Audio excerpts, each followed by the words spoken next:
실생활에 쓰이는 것도 아닌데 울며 겨잘 먹기로. 재미도 없잖아요. 어려운 것 같아요.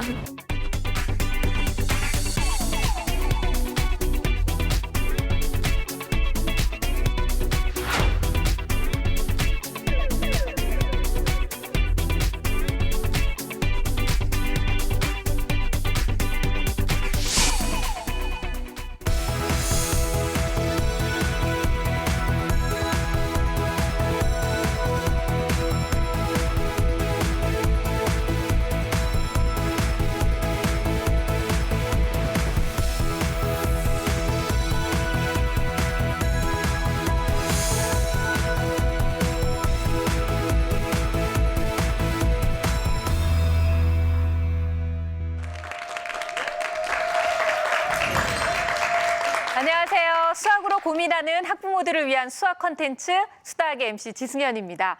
여러분께서는 아이들의 성적 향상을 위해서 정말 많은 노력을 기울이고 계시죠? 사실 엄마들이라면 뭐 TV에서 나오는 두뇌 발달에 좋은 음식 그러면 그거 바로 사다가 막 해주시잖아요. 남편 건강은 안 챙겨도 우리 아이 머리가 좋아지는 거라면 정말 요것저것 챙겨서 주고 싶은 게 엄마 마음이기도 한데요. 이런 것뿐만이 아니라 또 사실은 시간적인 노력도 많이 들어가고 있습니다. 그리고 남편 옷은 안 사도 내 아이 추울까 봐 따뜻한 옷 챙겨줘야 되죠. 그리고 어디 학원이 좋다 그러면 그 학원은 어떻게 해서라도 또 보내야 되죠. 참 이런 거 보면 시간 또 돈적인 부분에서 모든 부분에서 정말 부모 노릇하는 것은 쉬운 일이 아닌 것 같습니다. 아마 오늘 이 자리에 나와주신 어머님들께서도요. 이렇게 추운 칼바람을 뚫고 내 아이 성적 향상을 위해서 나와주신 분들이 아닐까 싶은데요. 자, 오늘 그래서 여러분들의 고민을 조금이나마 덜어주실 해결사 한 분을 저희가 모시기로 했습니다. 바로 이분께서 말씀하시는 거는요. 교육의 새로운 패러다임을 제시할 수 있는 그런 얘기거든요. 5차원 전면 교육을 개발하신 원동현 박사님을 모시고 강연을 청해 듣도록 하겠습니다. 큰 박수로 맞이해 주세요.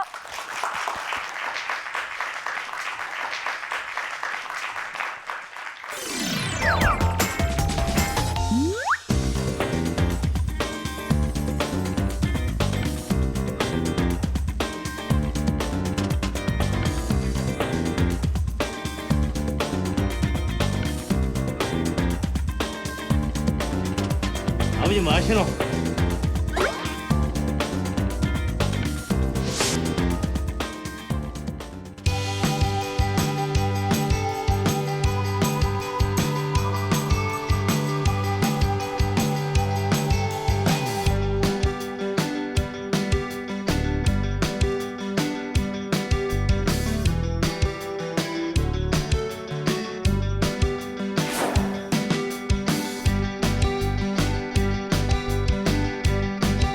초등학교 때 공부를 못하면 중학교 때도 못합니다.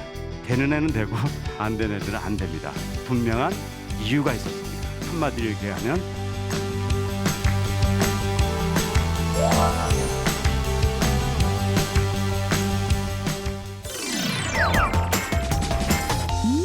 정말 뭔가 좀 달라 보이지 않으세요? 네, 학자십니다, 학자. 사실 교수님께서는, 박사님께서는 그 재료공학을 연구하는 과학자셨다고 들었어요. 근데 과학이라는 분야에서 지금 이제 교육의 분야로 넘어오신 건데요. 특별한 어떤 계기나 이유가 있었나요? 네, 저는 그 원자력 연구소에서 초전도체라는 물질을 개발하는 그런 과학자였습니다. 하지만 1996년도에 중국에 있는 연변과학기술대학에 제가 부총장으로 초청을 받으면서 교육이라는 것을 제가 할 수밖에 없는 그런 어떤 운명이 돼버렸죠. 네, 그렇군요. 근데 교수님께서 이 개발하셨다는 5차원 전면 교육. 말만으로도 뭔가 좀 색달라요. 최근에 뭐 무슨 모 영화 때문에 사실 몇 차원의 세계 막 이것만 생각해도 머리가 지끈지끈 아픈데 교육에도 이렇게 몇 차원, 5차원이 있다는 게 이게 과연 어떤 얘기인지 궁금합니다. 네.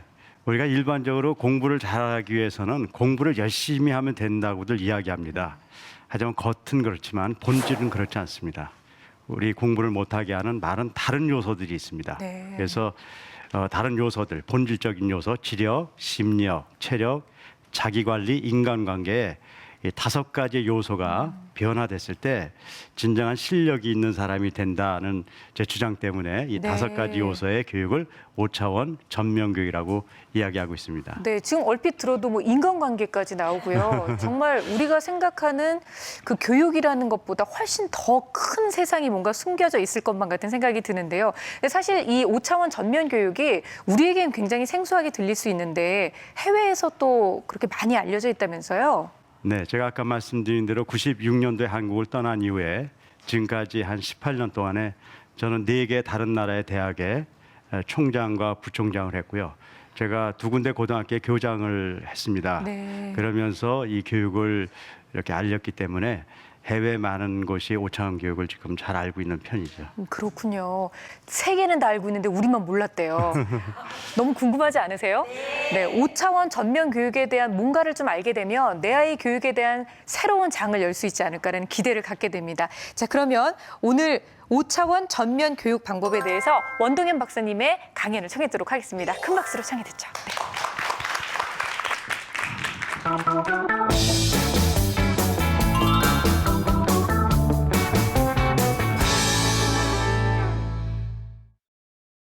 우리 모든 부모들은 우리 아이들이 공부도 잘하고 정말 인생에 있어서 다 승리하길 바라고 있습니다. 하지만 거기에는 몇 가지 벽들이 있습니다. 아무리 공부를 잘하고 성적이 높아도 진짜 실력을 갖긴 어렵습니다. 영어 성적이 높은데 영어를 못하는 사람이 너무나 많고요. 역사 성적이 높은데 역사 의식도 없고요. 윤리 도덕 성적이 높은데 사기를 앞장서 치는 사람도 있어요. 체육 성적이 높은데 건강하지 않은 사람도 있고요. 수학, 과학 성적이 높은데 매우 비논리적이고 비이성적인 사람도 매우 많습니다. 그래서 성적을 높은 것도 중요하지만 거기에 걸맞은 실력이 있어야 되죠. 그래서 요즘은 창조적인 인간들, 그리고 바른 세계관과 인성을 가진 사람들, 그리고 융합적이고 글로벌한 사고를 가진 사람이 길러져야 된다고 이야기는 합니다. 다 원하죠. 하지만 그렇게 되기는 너무나 어렵습니다. 왜냐하면 교육을 통해서 사람을 바꾼다는 것이 너무 힘들기 때문에 그렇습니다. 좀 강조해서 얘기하자면 교육을 통해서 사람이 잘 바뀌어지지 않습니다. 초등학교 때 공부를 못하면 특별한 일 없는 한 중학교 때도 못합니다. 중학교 때 못하면 고등학교도 못하고 대학도 못하는 것이죠. 초등학교 때 공부를 잘하면 대체적으로 중고등학교 다 잘합니다. 물론 잘하던 애들이 못해지는 경우도 있고 못하던 애들이 잘해지는 경우도 있습니다. 이제 그럼 우리가 신문에 나죠. 그 얘기는 우리하고는 별로 상관없다는 얘기예요. 그래서 모든 사람들이 다 공부를 잘하길 원하지만 현실적으로 좀 아픈 말이지만 되는 애는 되고 안 되는 애들은 안 됩니다. 그래서 이 문제를 해결해야 됩니다. 그래서 저는 교육에 있어서 가장 중요한 것은 변화를 만들어내는 힘이라고 생각합니다. 잘하는 애들은 잘하면 얼마나 좋겠어요. 하지만 못하는 애들이 다시 일어설 수 있는 길은 없는가. 제가 이 고민의 가장 큰 고민은 중국 땅이었습니다. 제가 중국에서 교육을 하면서 거기에 사는 우리 동포들, 우리가 조선족이라고 부르는 동포들을 보면서 정말 열심히 하는 학생들도 있지만 아무리 노력해도 안 되는 학생들이 너무 많은 것이에요. 그래서 저는 과학자이기 때문에 왜 그들이 안 되는가 그걸 제가 연구를 해왔습니다. 그때 안 되는 분명한 이유가 있었습니다. 그 이유를 한마디로 얘기하면 수용성이라는 것입니다. 자, 수용성은 뭐냐면요. 아무리 좋은 걸 주더라도 받아들이는 사람만 된다는 것이에요. 우리가 이제 밭에 좋은 씨앗을 뿌리면 좋은 열매를 맺을 거라는 기대를 갖고 하죠. 하지만 다 좋은 열매를 맺을 수는 없어요. 아무리 뿌리더라도 좋은 밭에서만 열매를 맺는 것이에요. 밭을 갈지 않고 씨를 뿌리는 사람은 없습니다. 다 밭을 갈고 씨를 뿌리죠. 근데 안타깝게도 그렇게 하지 않는 곳이 있어요. 우리 교육을 하는 곳입니다. 우리 가정이나 학교를 보면 열심히 가르쳐요. 좋은 학교 보내고 좋은 학원 가고 좋은 학원 과외도 하고 저는 그걸 나쁘다고 얘기하는 것이 아니에요. 그렇게 열심히 가르치는 것이 나쁜 것이 아니라 그렇게 열심히 가르치더라도 결과적으로 어떻게 일어나냐면 그걸 받아들이는 아이들은 되고요. 받아들이지 못하는 많은 아이들이 안 되는 것이에요. 여기 여러분들도 계시지만 이 중에 많은 분들이 자식을 기르면서 수용성이 없는 아이들을 열심히만 가르치고 나중에 결국 안 돼서 마음 아파하는 분들도 있을 거라고 생각됩니다. 그래서 제가 왜 수용성이 없을까 다시 조사했어요. 그랬더니 인간이 수용성을 없게 만드는, 우리가 열심히 가르치더라도 그것을 가로막는 분명한 요소가 있다는 걸 알게 됐어요. 근데 그 요소가 5가지였습니다. 지금부터 제가 그 5가지를 좀 설명드릴게요. 여러분들도 공감이 되시면 같이 이렇게 마음의 공감대를 만들어 갔으면 좋겠어요. 첫째, 아무리 열심히 가르치더라도 안 되는 첫 번째 이유는 마음이 이렇게 깨져버리는 것입니다. 우리 아이들 중에는 난 공부해도 소용없어 해도 안 돼, 그런 아이들이 많이 있어요. 그런 아이들한테 좋은 걸 가르쳐 준다고 되지 않는다는 거예요. 못 받아들여서. 이제 그런 걸 설명할 수 있는 많은 교육적 이론들이 있어요. 저는 과학자니까 과학적으로 좀 설명드릴게요. 우리 머릿속에는요, 변연계라는 시스템이 있는데요. 여기에 이제 정보가 들어오면 이게 옳은가 그른가를 이렇게 구별을 해봐요. 그래서 옳으면 받아들여요. 그게 첫 단계예요. 하지만 그 정보가 나를 기분 나쁘게 하잖아요. 그건 버려버려요. 그래서 내 내재적인 마음의 상태가 우리의 정보를 받아들이냐, 공부를 잘하느냐 못하느냐 결정짓는 것이에요. 두 번째는 몸의 상태입니다.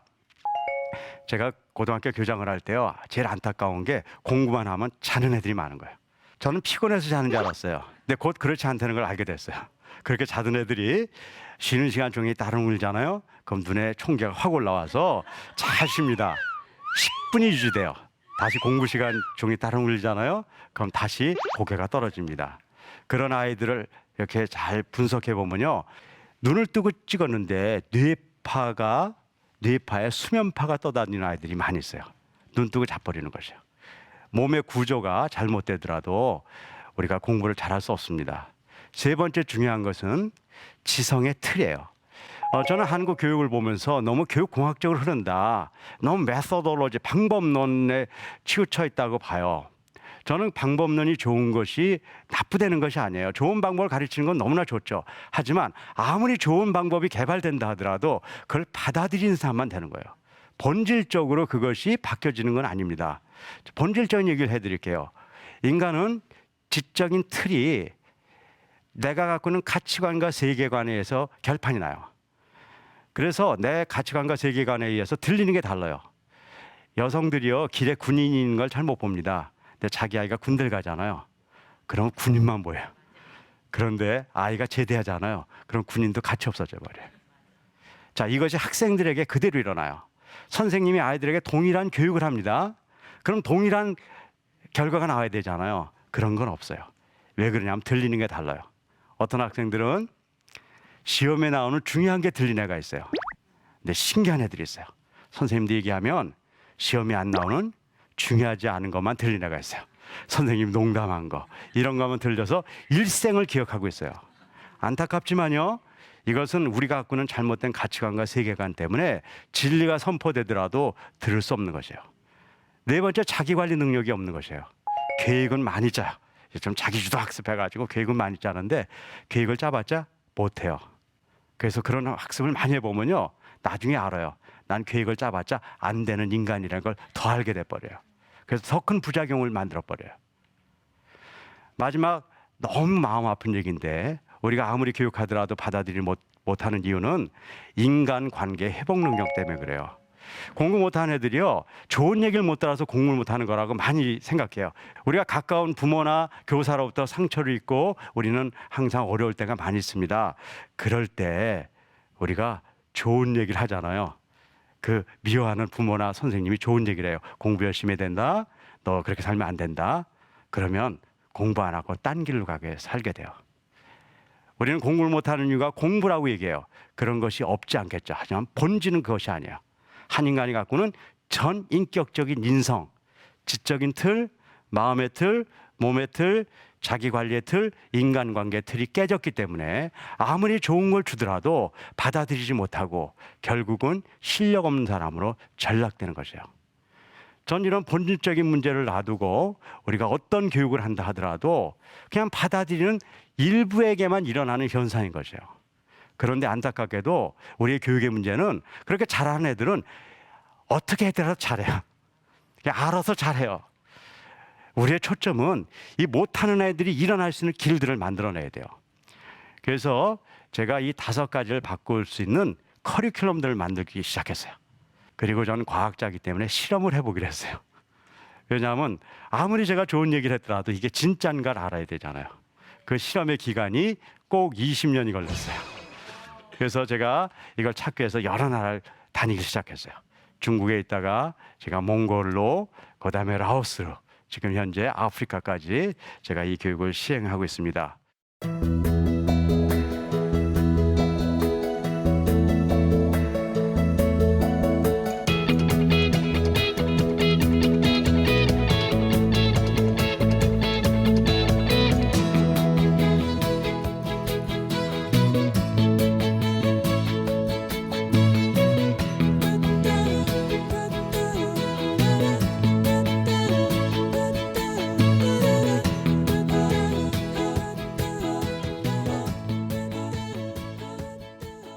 실험 결과를 제가 조금 여러분들에게 설명드릴게요.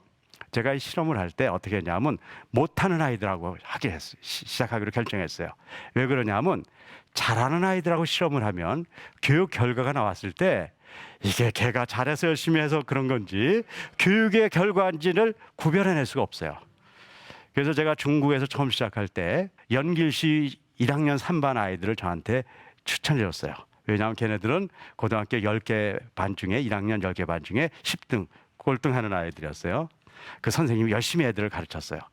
꼴등하는 애들 열심히 가르치면 어떤 일이 생길까요? 네, 계속 꼴등하는 것이에요. 꼴등은 아무나 할 수 없어요. 그만 조건이 있는 거예요. 그런데 그 아이들을 아침에 1시간을 모아서 열심히 5가지를 가르쳐 줬는데 1년 후에 기적 같은 일이 일어났어요. 그 아이들이 10개 반 중에 2등, 3등도 아니고 1등으로 바뀌어버렸어요. 중국에 굉장히 그때 큰 반향이 있었습니다. 97년도에는 제가 몽골이라는 나라에 가서 이 교육을 할 기회가 있었어요. 밝은 미래 종합학교라고 길거리에 버려진 아이들을 모아서 가르치는 학교예요. 이 학교는 그렇기 때문에 학력이 너무너무 떨어져요.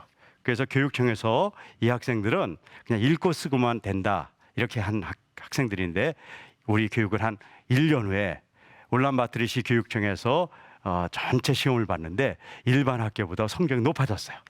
그래서 울란바토르시 교육청에서 감사장을 들고 온 게 아니라 감사를 나왔어요. 이거 거짓말이라는 거예요. 하지만 그 결과를 감사 결과 수용성을 길러주는 이 교육을 한다는 걸 몽골이 알게 되고 97년부터 몽골이 교육을 시작했습니다. 그 외에 라오스 국립대학에서 저희 책을 번역해서 텍스트북으로 쓰기도 하고 3년 전에는 아프리카 탄자니아에 탄자니아 연합대학을 세워서 지금 우리가 운영을 하고 있습니다. 물론 한국도 그냥 있으면 안 되겠죠. 제가 99년도에 한국에 와서 전북 완주에 세인 고등학교라는 학교를 세우고 제가 한국 교육계에서 좀 어떻게 보면 버림받은 아이들을 모았어요. 학교에서 이렇게 나온 애들, 가정에서 포기한 애들 모았습니다. 처음에 모았을 때 대학 갈 아이들이 5%가 안 됐어요. 하지만 3년 후에 우리 아이들의 92%가 자기가 원하는 좋은 대학 다 가봤습니다. 세인고등학교는 지금 한국에서 제일 좋은 고등학교 중에 하나입니다. 그 위에 제가 동두천 고등학교 교장을 1년 하면서 공교육의 이 교육을 접목하기 시작했습니다. 저는 우리 교육이 사는 유일한 방법은 우리 공교육에 많은 문제가 있지만 이 해법을 찾아서 이것이 공교육으로 들어가서 공교육이 회복되는 길만이 우리 민족이 사는 길입니다. 그래서 제가 일반 학교 교장을 제가 1년을 하면서 이런 교육을 하기 시작했습니다. 10년간 제가 2001년부터 시작해서 제 후임 교장 선생님들이 했는데 10년 후에 아주 놀라운 결과들이 많이 나왔습니다. 거기서 포항공대 가는 학생들도 나오고 그다음에 우리 카이스트 가는 학생들도 나오고 그런 어떤 기적 같은 일들을 이렇게 바라보면서 왔습니다. 저는 여태까지 드린 말씀을 통해서 아주 본질적인 얘기를 드리고자 하는 것입니다. 우리는 교육을 할 때 열심히 가르치면 된다는 것이에요. 맞아요. 하지만 그것보다 더 중요한 것이 있습니다. 그것을 받아들인 학생들이 그것을 수용했을 때만 가능하다는 것입니다. 그리고 그 수용성은 단순히 어떤 훈련과 아이들의 어떤 트레이닝과 어떤 교육공학적인 어떤 그런 어떤 그 방법론이 아니라 인간의 내면에는 전인격적인 요소, 지력, 심력, 체력, 자기관리 능력, 인간관계 이 5가지를 키울 때만 가능하다는 것입니다. 전 오늘 여기에 함께 하신 여러분들도 이제는 우리 아이들의 교육에 대해서 새로운 한번 사고를 전환할 때가 됐습니다. 인간을 만드는 것이 진짜 공부를 잘하게 만드는 유일한 방법입니다. 제가 마지막으로 다시 강조하겠습니다. 우리 아이들을 정말 공부 잘하고 탁월한 학생들을 만들고 싶으면 여러분들이 얼마나 열심히 가르치냐가 아니라 그 우리가 가르치는 우리 아이들이 얼마나 수용성을 갖느냐 하는 인간의 변화를 위해서 우리가 애쓰는 것입니다. 여기는 모든 분들이 그런 아이들의 놀라운 인간의 변화를 통해서 탁월한 자녀들이 길러지길 바라겠습니다. 감사합니다.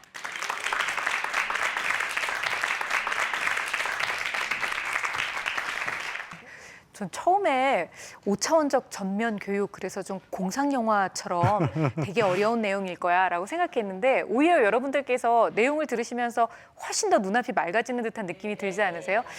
저는 2부 강연이 너무나 기대됩니다. 빨리 들어보도록 하죠. 네.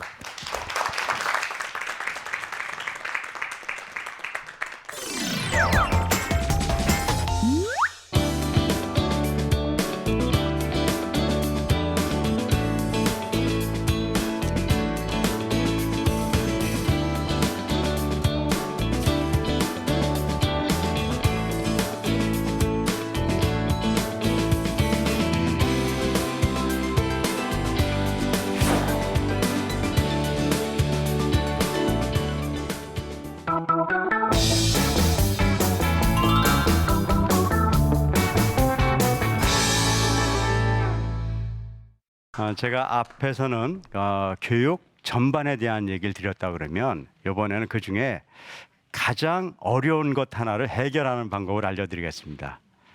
최근에 수학 때문에 고통을 많이 당한다고 얘기하고 또 그 수학을 포기하는 사람도 있다고 그래서 수학은 그럼 어떻게 해결하는 것인가?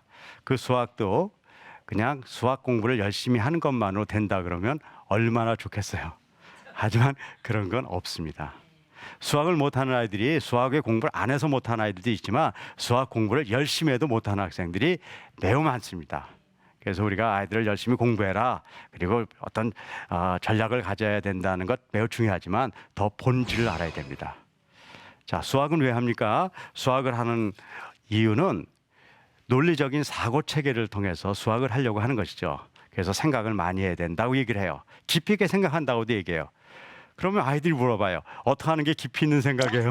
어떻게 하는 게 뭐 내가 이걸 논리적으로 생각하는 거예요? 그러면 얘기해 주지 못하는 것이에요. 그래서는 안 된다는 것이죠. 논리적인 생각은 무엇인가 구체적으로 알려줘야 되고 깊이 생각한다는 것은 무엇인가를 명확하게 해줘야지 그들이 그렇게 갈 수 있는 것이죠. 오늘 긴 시간은 아니지만 제가 어쨌든 그것들을 좀 명확하게 좀 제가 규정져 드릴게요. 자, 수학이 뭔가? 수학은 언어입니다. 인간이 쓰는 언어는 3가지 언어가 있어요. 하나는 서술적 언어라고 그래요. 제가 하는 말 같은 거죠. 또 하나는 그래픽 언어예요. 그림이나 표로 이야기하는 것이에요. 예를 들어서 남대문이 있는데 남대문을 30분간 말로 설명하더라도 잘 이해가 안 될 수 있어요. 그렇죠? 하지만 사진을 딱 보여주면 10분만 보더라도 남대문을 이해할 수 있죠. 그러니까 그래픽 언어는 한 단계 더 높은 것이에요. 그러니까 굉장히 수준 높은 언어죠. 근데 그보다 더 높은 좋은 언어가 있어요. 그것이 바로 수학적 언어예요. 그러니까 수학적 언어를 이해하면 아주 수준 높은 언어를 사용할 수 있어요. 그런데 문제는 수학적 언어를 거의 이해 못하고 있고 수학을 풀겠다 그러는 것이에요. 수학적 언어를 이해하는 것 중에 가장 큰 것은 함수라는 걸 이해하는 거예요. 수학에서 함수 같은 거 들어보셨어요? 벌써 머리가 지근지근하죠. 삼각함수, 로그함수, 지수함수. 그런데 그것을 이해 못하는 이유는 뭐냐면 그것을 언어라고 이해하지 못했기 때문에 그래요. 자, 보세요. 스쿨이라는 단어가 있어요. 그 뜻이 뭐냐면 학교예요. 자, 그러면 스쿨이 뭐예요? 그럼 학교 그럼 되잖아요. 그런데 스쿨이라는 것이 학교라고 알려줬는데 왜 학교예요? 그렇게 되면 얘기가 돼야 안 돼요. 안 되는 거죠. 제 이름이 원동현인데 제가 원동현이에요. 그럼 그런지 알아야지. 왜 원동현이에요? 그러면 제가 기분 나쁠 거 아니에요. 수학 똑같다는 거예요. 로그 함수가 왜 로그 함수예요? 그건 어리석은 질문이에요. 왜냐하면 그건 언어라는 걸 모르기 때문에 그래요. 그래서 제가 언어로 설명드릴게요. 자, 우리 집에 거위를 기르고 있어요. 몰랐죠? 근데 그 거위는 신기해요. 제가 사과를 하나 먹이면 거위 알을 하나 넣고 2개 먹이면 2 낳고 3 먹이면 3개를 낳아요. 그런 거위가 있어요. 옆집에도 거위가 있어요. 하나를 먹이면 두 개 낳고요. 우리 집보다 나네요. 두 개 먹으면 네 개 낳고 세 개 먹으면 6개 낳아요. 저는 굉장히 부러워요. 그런데 윗집에도 거위를 기르는데 하나 먹이면 하나 낳고 두 개 먹이면 네 개 낳고 세 개 먹으면 9개를 낳아요. 자, 제 거위를 서술적으로 이해가 됐어요? 이해가 안 돼요? 자, 이해되잖아요. 그렇죠? 그런데 그거를 좀 고도의 언어를 얘기하면은요. 우리 집에 있는 거위는 Y꼴 X예요. 하나 먹으면 하나 낳고 둘 낳으면 둘 낳고 이해돼요? 옆집은 Y꼴 EX예요. 하나 먹으면 두 개 먹으면 네 개 이해돼요? 윗집 거는 Y꼴 X 자승이에요. 하나 먹으면 하나, 둘 먹으면 네, 세 먹으면 9개. 그럼 Y꼴 X 자승이 2차 함수라 그러는데 Y꼴 X 자승을 얘기하는데 왜 2차 함수가 Y꼴 X 자승이에요? 그렇게 얘기하면 안 된다니까요. 그건 그 거위를 이야기해 주는 언어인 것이에요. 그러니까 Y꼴 X 자승을 어렵다고 얘기하면 돼요, 안 돼요? 안 되죠. 그런 거위의 이름이라니까요. 그걸 함수라 그러는 거예요. 그런데요, 우리 아랫집에 이상한 거위가 하나 있어요. 하나 먹으면 하나 낳고요. 두 개 먹으면 반 개 낳고 세 개 먹으면 3분의 1 낳아요. 그 거위는 잡아먹어야죠. 네, 그걸 Y꼴 X분의 1이라는 거위예요. 이제 이해돼요? 아랫집에 옆집은 더 이상한 거위예요. 하나를 먹이면 하나 낳는데요. 두 개 먹이면 1.414개 딴 걸 낳아요. 세 개를 먹으면 1.732개를 내요. 1.73이 아시죠? 약간 이상한 거이죠. 그래서 그 거위의 이름은 Y꼴 루트 X예요. 이런 거위도 있어요. 하나 먹이면 10개 낳고요. 두 개 먹으면 100개 낳는 거예요. 세 개 먹으면 1000개 낳는 거위 있어요. 자, 그 거위도 이름 붙여줘야 돼, 안 붙여줘야 돼요? 그걸 Y꼴 10X라 그래요. 지수함수라 그래요. 제가 아주 지독하게 이상한 거위 하나 얘기해 줄게요. 10개 먹으면 하나 나. 100개 먹으면 두 개 나. 1000개 먹으면 세 개 나요. 빨리 잡아먹어야겠죠, 그렇죠? 이상한 이름을 붙여줘야 되잖아요. Y꼴 로그 X예요. 자, 그래서 이 세상에 일어나는 현상에 이름을 붙여준 거예요. 그런 것을 이야기해 주는 걸 자연 세계를 설명해 주는 수준 높은 언어라고 얘기하는 거죠. 우리가 지진이 났어요. 진도 7이다. 진도가 8이다. 9다 그러면은요. 진도 9가 되면은 일본에 쓰나미가 막 일어나고 그러잖아요. 그리고 6부터 강진이라고 그래요. 그러면 6, 7, 8이 뭐 대단해요. 하나 차이잖아요. 아니에요. 6이면 10에 6승해요. 100만이에요. 7이면 10에 7승해요. 1000만이에요. 이해돼요? 10에 8승이면 1억이에요. 자, 100만이 흔들리는 거하고 1000만으로 흔들리는 거하고 1억으로 흔들리는 거하고 차이가 있어요, 없어요? 그래서 지진은 로그 함수로 표현하는 거예요. 그러니까는 그렇게 세상에 일어나는 것을 새로운 단어로 만들어서 알기 쉽게 해준 언어가 수학이에요.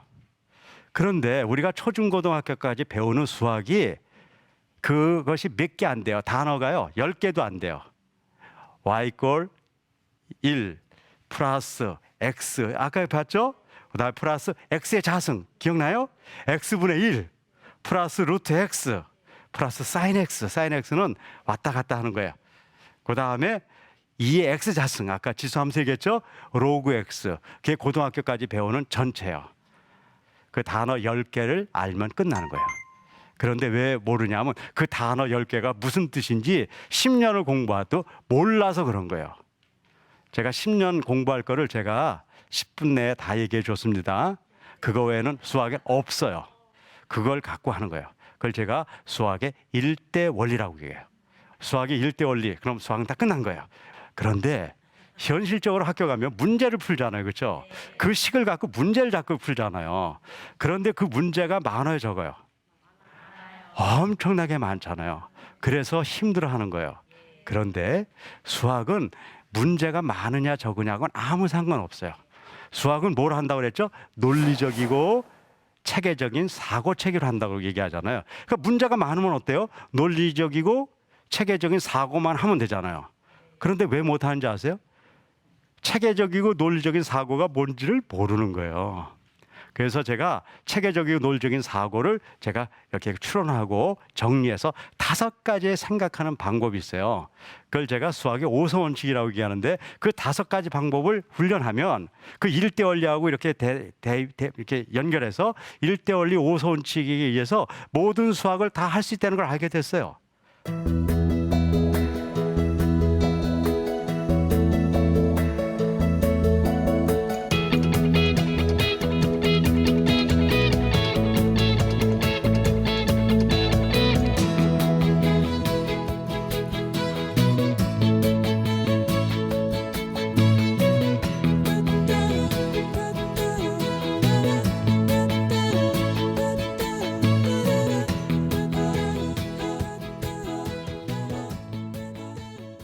첫째, 함축하는 거고, 두 번째, 변형하는 거고, 세 번째, 구체화하는 거고, 네 번째, 패턴화하는 것이에요. 그게 거의 다예요. 그리고 마지막에 약간의 기타들이 있어요. 그건 뭐 몰라도 돼요. 자, 그렇지만 이제 제가 네 가지 설명해 드릴게요. 첫째, 함축한다는 건 뭐냐면 서술적 언어 얘기했죠? 서술적 언어를 함축된 수학적 언어로 바꾸는 거예요. 아까 거위 얘기를 제가 계속했죠. 거위 얘기는 무슨 언어예요? 서술적 언어예요. 그런데 하나 먹으면은 하나 낳고 둘 먹으면 둘 낳고 셋 이렇게 얘기했잖아요, 그렇죠? 그럼 언제까지 그 얘기를 해요? 그걸 함축적 언어로 바꿨어요. y 걸 뭐예요? x. 그럼 90개 먹으면 90개 먹으면 몇 개 날까? 금방 알아요. 90이잖아요, y 걸 x. 120개 먹으면 몇 개 나요? 그러니까 서술적 언어를 함축해버리면 어떤 문제가 나오더라도 이해할 수 있어요, 없어요? 이때니까요. 그래서 우리가 수학 문제가 왔을 때 수학 문제를 풀려고 하는 것이 아니라 서술적 언어를 수학적 언어로 바꾸는 훈련을 하는 것이 수학을 잘하는 진짜 방법이에요. 두 번째는 변형을 해보는 거예요. 변형. 자, 요즘 초등학교 보면 이렇게 계산 훈련을 많이 해요. 7 더하기 8은 몇이에요? 진짜 수학을 잘하시는군요. 네, 수학을 잘하시는 건 아니고 그냥 계산을 잘하는 거예요. 그냥 생각 없이 그냥 15가 나온 거죠, 그렇죠? 근데 수학은 생각을 해야 돼요. 그러니까 7 더하기 8이 계산을 해가지고 15가 나오는 게 나쁘다는 게 아니에요. 하지만 수학은 그것보다 더 본질적이어야 돼요. 그걸 변형을 시켜볼게요. 7 더하기 8을 변형시키면 뭐가 되냐? 9 더하기 몇이 될까요? 네, 잘하시네요. 한 번 더 해볼게요. 10 더하기 몇이 될까요? 5. 그러면요, 7 더하기 8을 계산하지 말고 10 더하기 5로 변형시키면 15라는 답이 그냥 알게 되나요, 모르게 되나요? 자, 보세요. 15라는 답을 얻는데 계산을 통해서 얻을 수 있지만 뭐를 통해서 얻을 수 있어요? 변형을 통해서 얻을 수 있잖아요. 그러니까는 우리가 계산하지 못하는 많은 수학의 문제를 변형시켜서 답을 얻는 것이에요. 예를 들어서 인수분해라는 게 있어요. 뭐 또 이제 머리가 아프시겠지만 뭐 할 수 없어요. 네, y걸 x자승 플러스 x 마이너스 6 이런 거 들어봤죠? 자, 그런데 그것이 답이 뭐냐고 찾는 거예요. 그럼 못 찾잖아요. 막 여러분들 뭐 근해 방식해서 막 그러잖아요. 그럴 필요 없어요. 변형시키면 돼요. 이게 변형되면 이렇게 변형돼요. x 플러스 3 가로하고 x 플러스 3 또 가로하고 x 마이너스 2. 잘 외우시네. 그렇게 변형하면 답은 2 마이너스 3하고 2라는 것이 그냥 나와요. 전 지금 인수분해 답을 푸는 게 아니라 변형시키는 훈련을 해야 된다는 것이에요. 세 번째는 거꾸로 서술하는 방법을 다시 하면 구체화시키는 거예요. 이건 거꾸로 하는 거예요. 어떻게 하냐면 식이 나오면 그것을 글로 풀어서 말해보는 것이에요. 자, 초등학교에 이런 문제가 있어요. 3 더하기 5 더하기 네모는 17 이렇게 돼 있잖아요. 그러면 막 답 찾으려고 그러잖아요.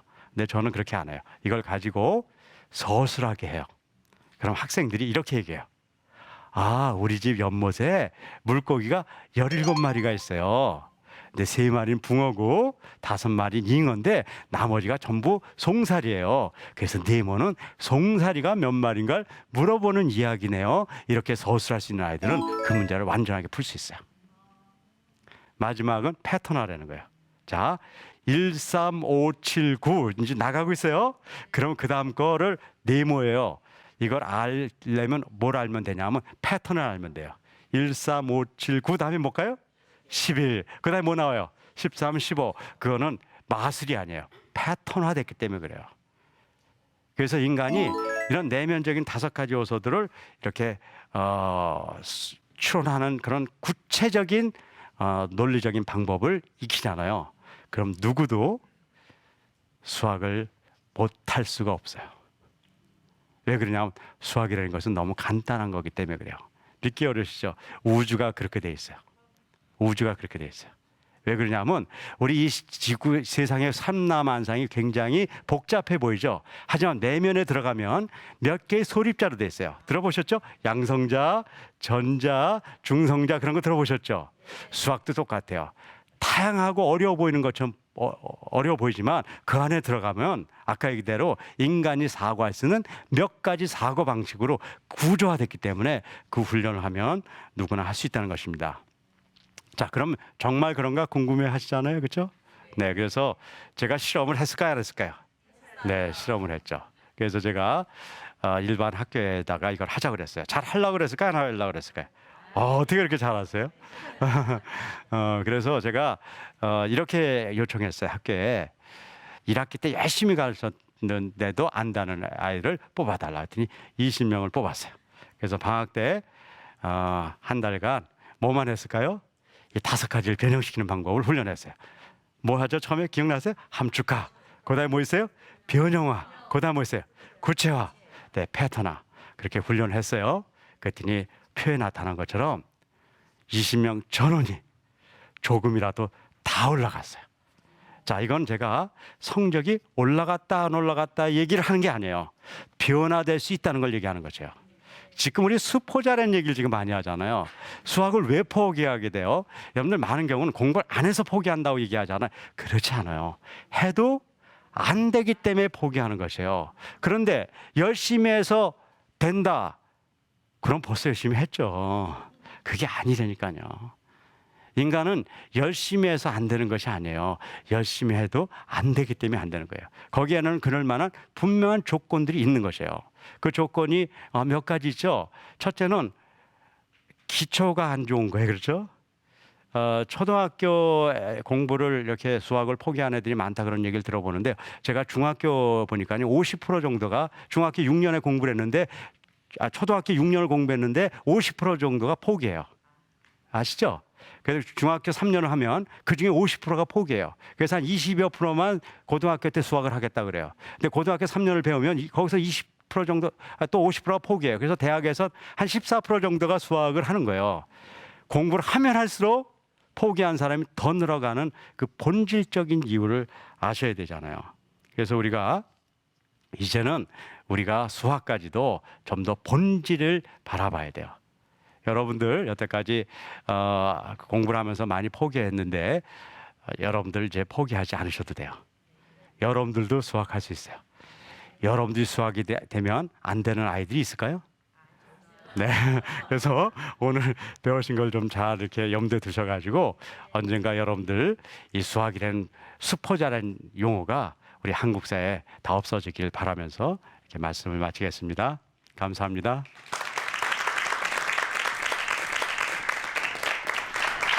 박사님 고맙습니다. 이야, 특이한 거위네요. 그죠? 세상에 이런 거위도 있었나 싶은데요. 근데 오늘 또 가셔서 아이들 앉혀놓고 계속 거위 얘기만 하시다가 정작 중요한 거는 얘기를 못 하실까 봐 걱정이 되기도 하는데 아이들 오늘 딱 만나면 이 수학에 대한 어쨌든 그 벽을 저희가 이렇게 허물었다면 아이에게도 조금이나마 이 허물어진 벽을 느끼게 해주려면 어떤 얘기부터 좀 시작하면 좋을까요, 박사님? 네, 거위 얘기를 해보십시오. 그래서 만약에 네. 여러분들이 설명할 수 있을 정도면 네. 아이들도 이해할 수 있을까 없을까요? 있을 것 같아요. 그리고 여러분들이 설명할 수 있습니까 없습니까? 네, 그 정도로 수학은 쉬운 것이에요. 여러분의 궁금증을 먼저 해결해드리는 시간 갖도록 하겠습니다. 에스크메스 수학에게 묻다.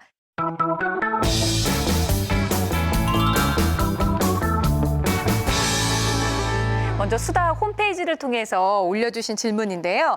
KDK1984님의 질문이에요. 박사님은 어릴 적에도 수학을 잘 하셨나요? 박사님의 어릴 적 수학 공부 방법이 궁금합니다. 네. 당연히 잘하셨겠죠. 이건 너무나 네. 당연할 것 같아요. 그냥 이제 친해졌으니까 제가 그냥 농담상 얘기할게요. 사람들이 저를 천재라고 생각을 해요. 네, 근데요 안타깝게도 그렇지 못합니다. 저는 대학을 갈 때 한 번에 못 가는 걸 재수라 그러고요. 네. 한 번 더 하면 삼수라 그래요. 네. 저는 삼수를 한 사람이에요. 그리고 겨우 대학을 갔어요. 하지만 그 과정이 저를 이렇게 만든 거죠. 그때 고민하고 안 되는 것이 왜 안 되는 것을 고민했을 때 간 거거든요. 그래서 지금 여러분들이 얼마나 잘하느냐는 그렇게 중요하지 않아요. 우리가 미래에 이 어려움을 극복하고 어떻게 가느냐를 가르치고 배우는 것이 중요합니다. 네. 그래서 여러분들이 수학을 잘하냐 못하냐 지금 그 고민을 하는 게 아니라 어떻게 우리가 이겨낼 수 있는 본질의 방법을 아느냐에 우리의 초점을 지금 맞춰가는 것이 매우 중요합니다. 네. 자, 현장 질문을 좀 받아볼게요. 어머님도 궁금한 점 있으셨으면 혹시 네. 안녕하세요. 교수님 강의 잘 들었고요. 저는 6학년을 아이 둔 엄마인데요. 우리 아이가 지금 수학을 참 좋아해요. 네. 좋아하고 관심도도 높고 그런데 이제 6학년에 들어와서 아이가 자기가 이제 수학자가 돼보고 싶다 이렇게 질문을 하더라고요. 그래서 수학자를 되려면은 저희 같은 경우는 어떻게 해야 될지 잘 모르겠더라고요. 여러 방법을 봤어도. 그래서 오늘 이 교육에 참여하다 보니까 교수님께서 많은 것을 저희들에게 알려주셨는데 거기에 대해서 답을 좀 주셨으면 하는 바람에 질문을 던지게 됐습니다. 네. 네, 제가 가끔 영재 교육을 하는 선생님들에게 강의를 하는 경우가 있어요. 그때 제가 이렇게 얘기하죠. 영재 교육을 시켜서 영재가 됐다 그러면 그건 영재가 아니에요. 네, 그러니까 그렇죠. 무슨 얘기냐면요. 그런 어떤 훈련을 통해서 우리가 영재성이 나타난 것이 아니라 우리 내면에 있는 그들이 갖고 있는 깊은 심연의 것이 나와서 우리가 영재가 되는 것이거든요. 다시 얘기하면 수학도 열심히 하기를 원한다 그러면 좀 더 본질적인 것을 훈련하는 게 훨씬 더 좋아요. 수학 문제 많이 풀어서 뭐 아주 어려운 문제를 많이 풀어서 수학적인 능력이 생겼다. 그렇지 않아요. 그 아이는 야 수학을 잘 푸는 아이죠. 진짜 본질적인 사고 체계를 갖고 갈 수 있게 만들어주는 건 아니죠. 그래서 그렇게 잘하는 아이면 그 아이일수록 좀 더 본질적인 교육을 시켜줬으면 좋겠다고 생각하는데 그 본질적인 것은 5가지의 인간의 내면의 세계를 바꿔주는 것이고 또 사고하는 5가지의 방법을 훈련시켜주는 것을 이야기합니다. 네. 정말 우리나라에 또 유명한 수학자가 나오길 또 기대해 보도록 하겠습니다. 네. 오늘 너무 좋은 팁을 얻어가시는 것 같아요. 자, 마지막으로 교수님께 저희가 꼭 드리는 공식적인 질문이 있습니다. 수학은 왜 공부해야 하나요? 수학은 땡땡이다. 이렇게 네. 정리를 좀 해주십시오.